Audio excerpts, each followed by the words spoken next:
the theme really for this week has been how accurate we need to be to take our chances. And, we weren't accurate enough. So we know our processes, we know they work, we're getting there. It's just making sure we capitalise on the back of it. So accuracy is a big one for me in terms of our kick, our breakdown, our passing accuracy has got to be spot on. We've got to go to another level for it to work for us. How much more is there, how many more levels are there to go to get to where you need to be competitive against the All Blacks in this test? Well, I think set piece has been a crucial part of it too, to build momentum on the back of it. So again, I think if we get a balance of our game right, we can cause problems. And we started off really well the first half, and then started the second half as well. So when we get that momentum, we are very dangerous. And I think it's just how we get to those positions that we can build momentum more often. And that's a lot of it is down to the accuracy of how we do things.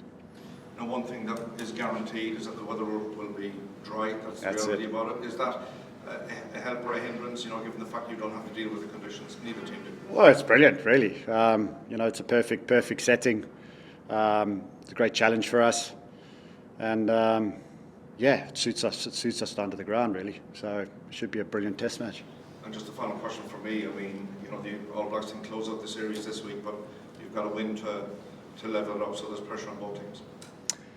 Yeah, it depends what you classify as pressure, but again, we're all about our processes and making sure the nice thing is we've got another opportunity, against some of the best players in the world. So from our point of view, it's a great challenge for the squad as a group, how we pick ourselves up from Saturday, and let's really see how strong we are. Cheers, man. Thank you. Mike, can you just confirm that Johnny Sexton is okay and will play this weekend? Johnny is fine. There seems to have been some confusion around the HIAs and World Rugby's rulings. Are you able to clarify something? Not really, no. That's not I don't work for World Rugby, unfortunately. Johnny's fit. Johnny's passed every test that he needs to pass, so from my point of view, he's good to go. Sure. He seemed to be training. He's good to go. Here. He's good to go for Saturday. How much of a relief is that for the team? I think he's a massive cog in there, but I think Joey came on and did well. We got back up, and again, this is what touring's all about: is our ability to adapt to what gets thrown at us, and I think we've done that pretty well. So let's hope it continues. You mentioned touring. You've played a lot against New Zealand. You've been to New Zealand a number of times. What's the biggest eye-opener or biggest challenge for some of these younger guys that have been here for now a couple of weeks? Well, they haven't toured before. a lot of them haven't toured, so it is very different. They're away from home. It's just relentless, especially with the midweek games as well. Backing up, becoming tough, becoming resilient. And I think being able to pick yourself up every single training session is important, because you don't have time. We don't have time to feel sorry for ourselves or muck about. So from our point of view, it's being on it every single time, and that's being about professional. A couple from me, Narelle from News Hub. Hi, Narelle. What improvements do you expect the All Blacks to make this weekend?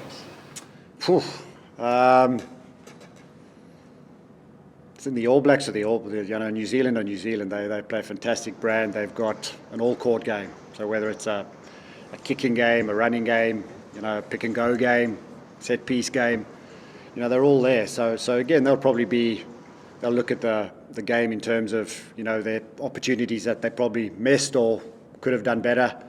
But I think probably defensively they were very, very strong on their line, and that was a massive plus, and it gave them a lot of energy and positive on the back of it. So the All Black, New Zealand will do what they always do, and they're very good at it.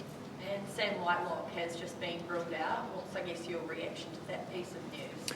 Yeah, well, it's a big blow for them, to be honest. So, Sam's played some amazing games and he's a brilliant rugby player. So, but we're under no illusion the next person stepping in is not that far behind Sam. So again, it's us focusing on our processes and getting our accuracy right. And just one more from me. How do you ensure that, I guess, the performance that you put out in the first 20 translates to, I guess, closer to the full 80 in Dunedin? I think it's the accuracy of how we do things.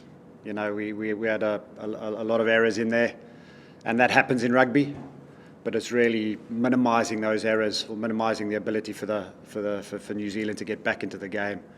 And I think that's the crucial thing. That's the maturing of the squad and the understanding of how international rugby is played and what we need to do to go on and win a game. You've had some injuries, you've had guys flying in, you've had a bit of COVID. Yeah, it's been brilliant. Have things settled down a little bit in the last couple of days? Not really. Stu McCluskey turned up last night, you know, so it's listen, it is what it is. You know, it was the same for New Zealand last week. Both teams having to deal with it, so, you know, it is what it is, and we'll just get on with it. How exciting to play indoors? Oh, it's brilliant. You know, just playing against New Zealand is brilliant. So, you know, it's great to challenge us against one of the best teams in the world. So it's another stepping stone for us to where we want to go.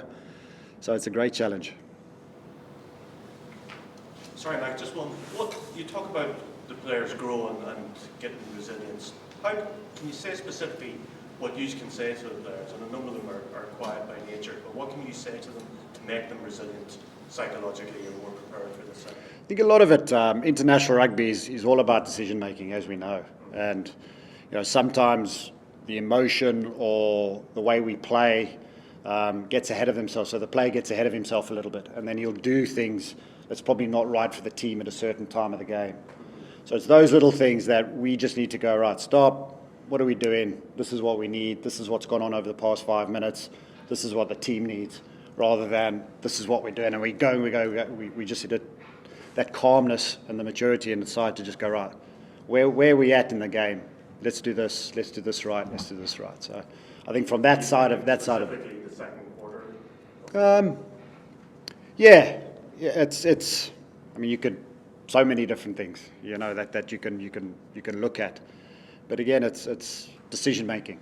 Ultimately, it's decision making, and you know, what frame of mind is the player in to make those decisions, accurate decisions, so we understand how the game needs to be played.